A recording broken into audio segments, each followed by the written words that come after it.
Canadian Minister for Migration Marc Miller has now corrected the date for grant of citizenship to Hardeep Singh Nijjar, who was gunned down in Surrey in British Columbia in Canada on June the 18th of this year.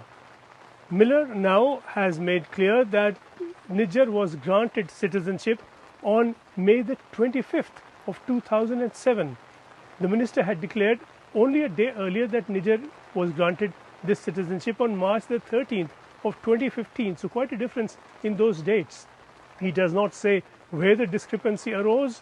He does acknowledge now that the error in dates is his responsibility to assume, suggesting perhaps that he had been given the wrong date by his own department officials.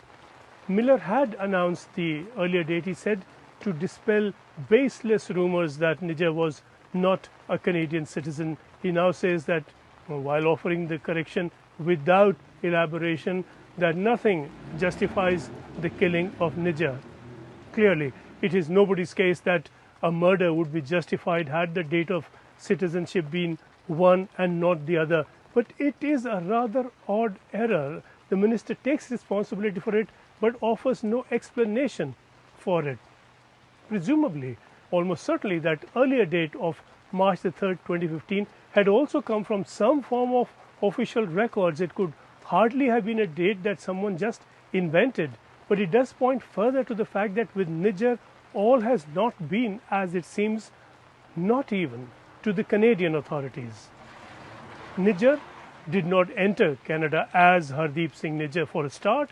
He came under another name, and according to Indian officials, that name was Ravi Sharma, and he came to Canada on a fake passport to then claim persecution and seek asylum.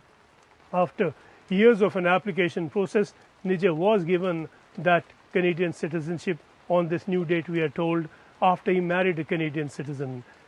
Nijjar's path to citizenship in Canada clearly has been a lengthy and a tricky one. The Indian police, meanwhile, have wanted Nijjar in several cases of terrorist offences, and this was conveyed repeatedly to Canadian authorities, but there was no extradition, no deportation. Prime Minister Trudeau has now spoken of his fury over what he calls the killing of a Canadian citizen in Canada. He's spoken of allegations that there's an Indian hand behind this, but of that, no evidence has been offered as yet.